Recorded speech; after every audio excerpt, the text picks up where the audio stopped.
Rise and shout. It's time once again for What's Trending. Presented by Tim Daly Ford, part of the Tim Daly Auto Group, serving Utah since 1968. Jaren Hall has been, in a word, dynamite for BYU and has only turned the ball over once. Huge part of why BYU is off to a 4-1 start and still ranked in the top 16 at number 16. But this week's a different week, Jason. The Cougars get Notre Dame, and they are a 3-point underdog in Las Vegas. We all know BYU's been up to some slow starts, which is why we heard from Peyton Wilgar earlier talking about the necessity for a quick start, high energy.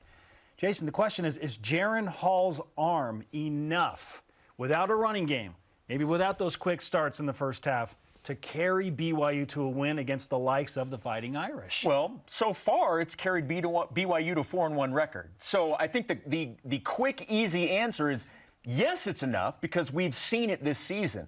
With the exception of the very first game against South Florida, BYU has really not had much of a running game to go along with the stellar play of Jaren Hall. Now, you have the game against the Wyoming Cowboys where, you have 188 yards rushing. That number looks a lot better because of what Miles Davis did, and he had the 70-yard run. In the fourth quarter. So, but more times than not, Jaren Hall, he has been the one constant.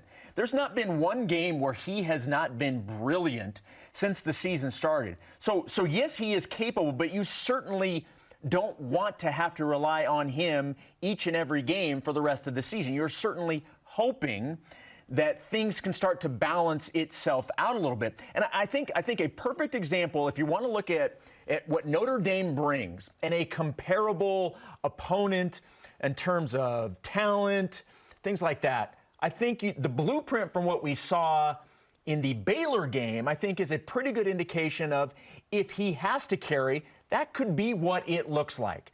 BYU did not run the ball very well in that game, and yet Jaren was able to move things along. That was the game with Chase Roberts, and he was obviously the guy that stepped in when you didn't have Gunnar and you didn't have Puka. So I think that's kind of the blueprint of what this game against Notre Dame could be if it has to be that way. Now, I eventually the running game is going to find its, quote, no pun intended, find its footing. And you hope that it's this week, because Notre Dame's going to come in and Notre Dame's going to run the ball. So it's not just running the ball, it's run defense, it's everything. But I think that Baylor game is a decent blueprint on how this could still work this week. Through 5 games, a team will tell you pretty much who they are. We're far enough into the season that we kind of feel like we know who BYU is, which is Jaren Hall, outstanding quarterback, Mr. Even Keel, will deliver every time.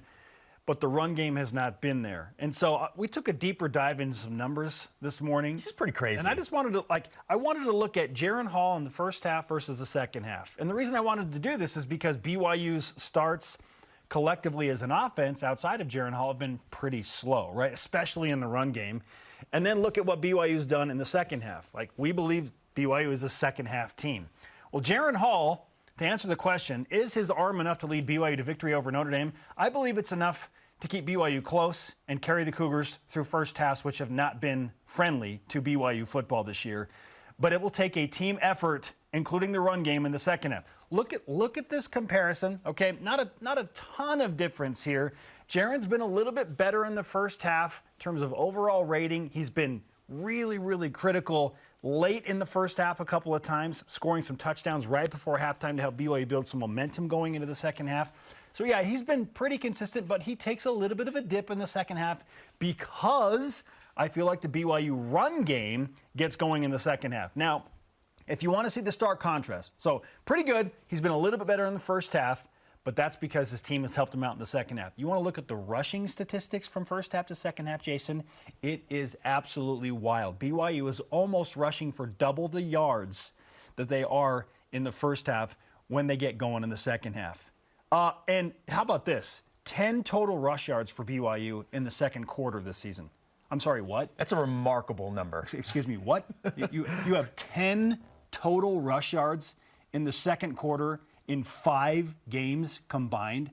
What in the world is happening there? So it has been by necessity that Jaren Hall is quite literally carrying and throwing BYU to stay close in these games, and then BYU gets going as a team. But BYU is a second-half team right now. Jaren Hall can't do it by himself the whole game, Jason. The run game is going to have to show up at some point. And the blueprint, to steal a word from you, is that, hey, stay close. If BYU is a second-half team, just stay close in the first half. Hopefully the defense can bring it. Jaren will do his thing because he's super consistent. But BYU, if they're going to win this game, I feel like is going to have to pull away in the second half, just like they did against basically everybody else this season. Most notably, Baylor. BYU took a 20-13 lead in the second half. They needed a touchdown right before halftime to Chase Roberts to even establish some type of momentum. BYU's a second-half team. Why? I don't expect anything different. Maybe more energy because it's a bigger opponent, especially on the defensive side. But this offense typically gets going in the third and fourth quarters. You know, one of the things, though, and I want to sort of turn this into a Jaren Hall appreciation comment here because, as we've said, he's been brilliant. He has been the one thing, game in and game out, that you can count on to play at an extremely high level. There's great power and consistency. Yes. The one thing that I think even speaks more to what he's been able to do, and honestly what the offense has been able to do, is they have not had to rely on Jaren to run the ball.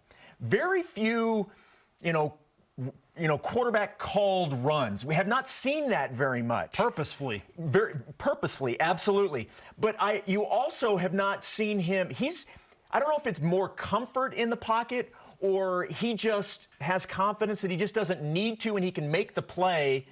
He's not even tried to run a significant amount of times. And I think that's a big deal that BYU's offense has been able to do what they've done, and they've not needed Jaren Hall to run the ball for many reasons. And one, obviously, is you don't want to get him hurt. We clearly know he has the capability of being extremely dangerous running the ball. But I think that's something that's really positive for BYU is they're 4-1. The offense putting up good numbers overall, and you haven't had to rely on Jaren using his legs very much. This has all been with his arm. So I'll end it with this blanket statement. To answer again, is Jaren Hall's arm enough to lead BYU to victory over Notre Dame? No. But it's enough to keep BYU close so that the other teammates that he needs so desperately to step up can do so in a timely fashion. And most notably, it's been in the second half. So he's good enough by himself, it feels like, to keep things close with his dynamic playmaking ability. But if BYU is going to beat Notre Dame, they've got to have somebody else step up to join Jaren Hall and have a big game. These next 2 weeks are crucial for BYU in terms of what the rest of the season looks like and what you're playing for. So, yeah, these next 2 weeks especially, if you can find some sort of balance in the offense where the run game does yes. It turns into what we thought it was going to be, and we know that the talent is there for it to be there. These are the 2 weeks coming up that you need it. Jason, Jaren Hall is Batman. He's awesome, right? But sometimes Batman needs a little bit of help. What's been the overarching theme of like Batman and cartoons and different things like that is even in the Lego Batman movie, you can't do it all by yourself. You got to have help around you, okay? As awesome as Batman is, sometimes he needs Robin to step up, right? Okay. Sometimes you need Commissioner Gordon. Let's go. And that's okay. All right, time for topic number 2. It's that time of the week where we give you our totally unbiased Big 12 +4 power rankings. Totally unbiased. Totally unbiased. There's no bias in this ranking whatsoever. At the top of our rankings, Oklahoma State. Not a surprise. They've earned it. Look, I'm just going to make the argument. I'm going to mention a couple of these. Oklahoma State, number 1 at 4-0. TCU, number 2, also 4-0. Kansas, the surprise of college football at number 5, comes in at number 3. Kansas? Okay, no, but listen to me. Listen to me. Who's their best win? Just listen to me. I do not believe that Kansas would beat TCU or Oklahoma State right now. We'll find out this week. Yes, Kansas we will. Against TCU. But Kansas is 5-0. I would not have an issue if we put Kansas at number 1. Oh, stop it, Jason. I would not have because they have one more win than undefeated in top 10 Oklahoma State. And they're 2-0 in the Big 12. Oklahoma State's actually beaten somebody. I understand. They won at Baylor. Look, ultimately, I'm fine. But if our producer Ben Bagley had put Kansas number 1, I would not have fought it. Now, again, Ben consults with a lot of people on this. So yes, his name is attached. is the committee here, okay? I have a problem with the committee led by Ben Bagley. By the way, you're part of the committee. Okay, Kansas at 5-0. Yeah, their best win is a 3-point home win against Iowa State, who, by the way, Iowa State is number 11 in our Big 12 plus 4 power rankings. Okay? They're averaging almost 42 points per game. Kansas? Against who? They scored 14 against Iowa State. It's still, you're talking about a team, I don't know if they weren't picked to win 5 games all year and they're 5-0. I am not taking away from the turnaround that Coach Leopold and Kansas have put together. We'll find out who Kansas really is. Oh, there's no this question. week against TCU. And I just said, I don't know if, I'm pretty sure that TCU and Oklahoma State both beat Kansas. But if they were number one this week, I wouldn't have a problem with it. They're 5-0 and 2-0 in the Big 12. Oklahoma State against Kansas has got to have like a 90% win probability. Well, we're going to have to look that one up. Okay. Come on. Should we get to who number 4 is? Oh, my goodness. Oh, yeah, by the way, BYU in at number 4 at 4-1, ranked number 16. The computer numbers do not love BYU, and by computer numbers, I mean Bill Connolly's SP+, BYU at 39, okay? FPI, ESPN's Football Power Index, has BYU at 47, Jason. The Massey, so the mean of all of these important metrics, the average there is 34.55. The computers are not really buying BYU, probably because BYU's rush attack has not been there, and they've looked kind of meh at times against some mediocre to subpar opponents in Wyoming and Utah State.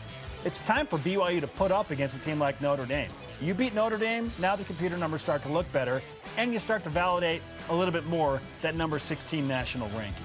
Any issues with Houston being number 14? No. No, they're 2-3. No. West Virginia, Houston, I feel is Oklahoma number 12, though. Whoa. Is Oklahoma really worse than Iowa State? That's quite the drop. Have we reached that point? Yikes. We'll see what happens this week. Where's Texas? Nobody cares right now because they haven't done anything prominent other than lose to Alabama by 1 point.